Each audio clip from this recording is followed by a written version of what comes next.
Hello, I want to talk about integrating 9/11, integrating it as an inside job. Yes, hear me out. Everything that we see around us is actually a holographic projection of our own consciousness, what's going on at a microscopic.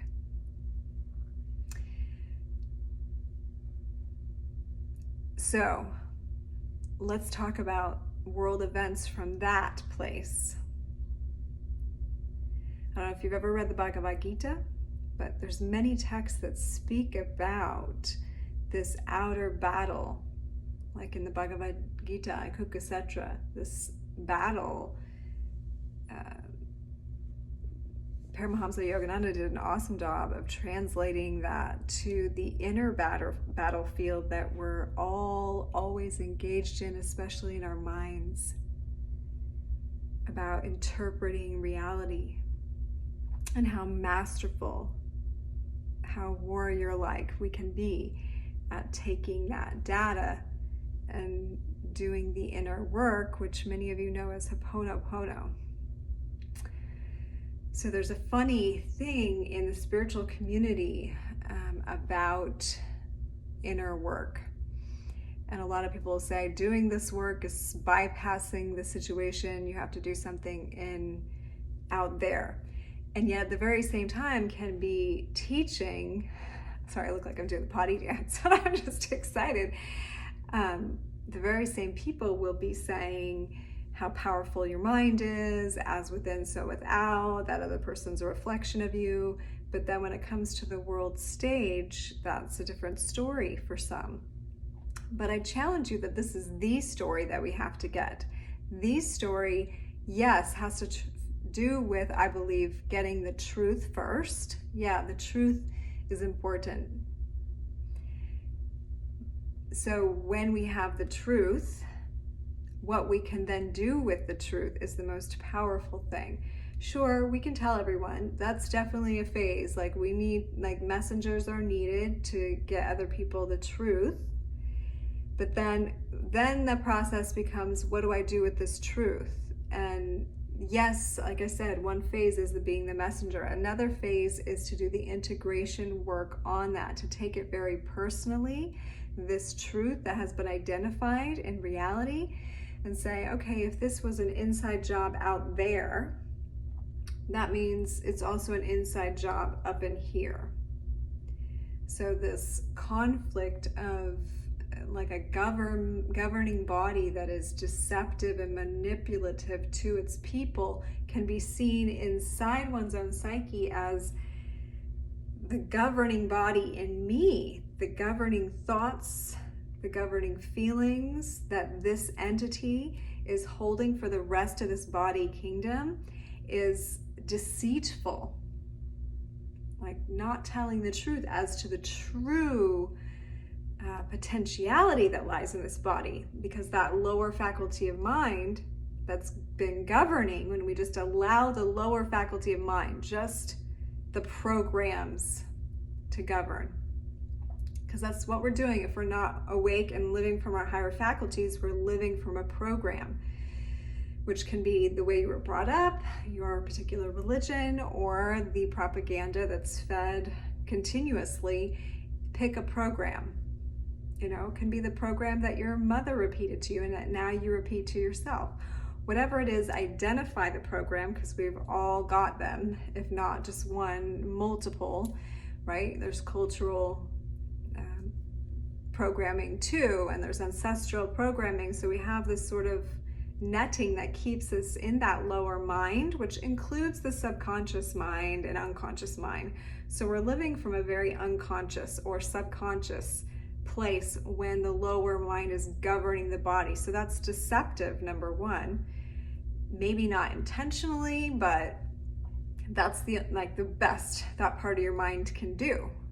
So we have leaders, that's literally the best they can do right now based on who they are and where they are at in their evolutionary cycle. I have to give that to them because that's been true of me.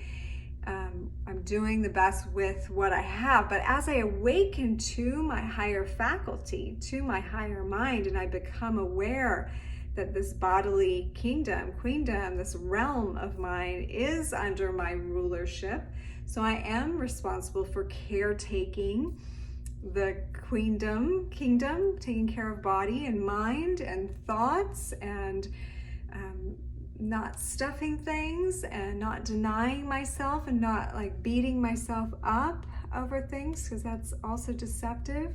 Because what's true is I am a God being in the flesh, a divine human, emergence of flesh and spirit. You are divine.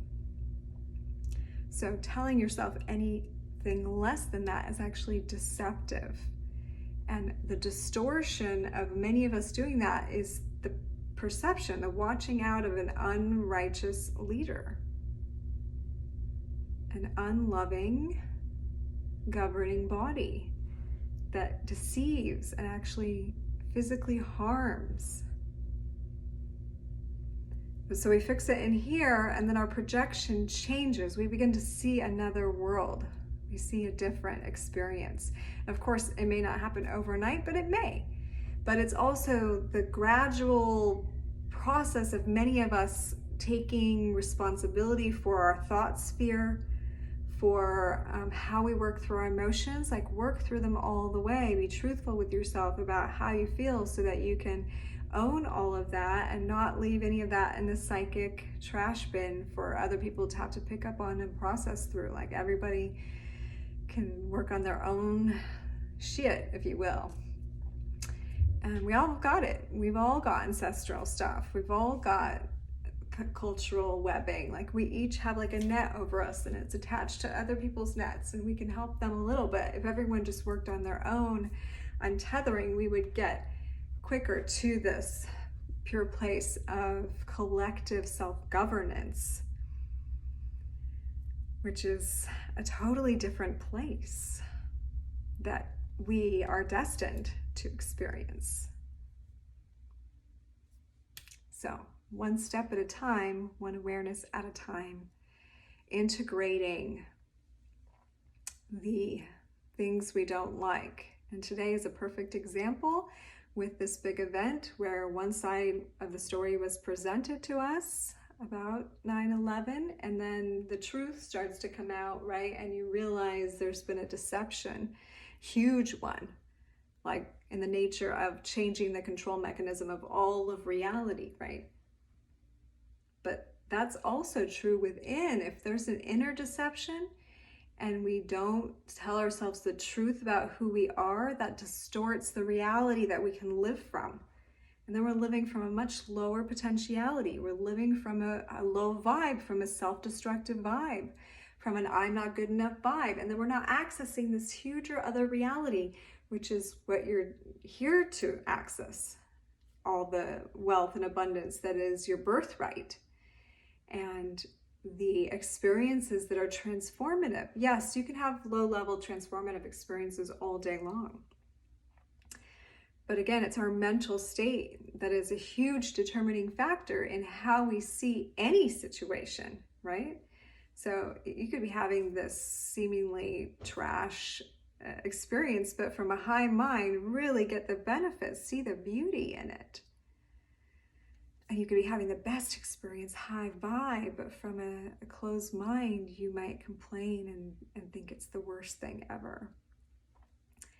So let's utilize this energy today in the collective knowing to own in ourselves where we have been self-destructive, where we've lied to ourselves. You can even say, I own where I have been self-destructive. I own where I have lied to myself about the truth of who I am. And that was part of my journey. Moving ahead, I acknowledge the fullness of who I am. And I live into that. I choose to live into a self-governing, a self-awareness, that spans my potentiality in a larger span. I said span twice.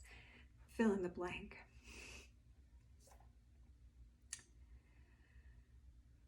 Okay. If anybody has some troubles with this at all, you can feel free to leave a comment. I will also take your email if you want to ask more questions, or you can also get a session with me, both reachable, stageofbliss@gmail.com. If you like this perspective in this video, go ahead and share it. I hope you will subscribe for more insight wherever it wants to pop in, because that's the way I do it.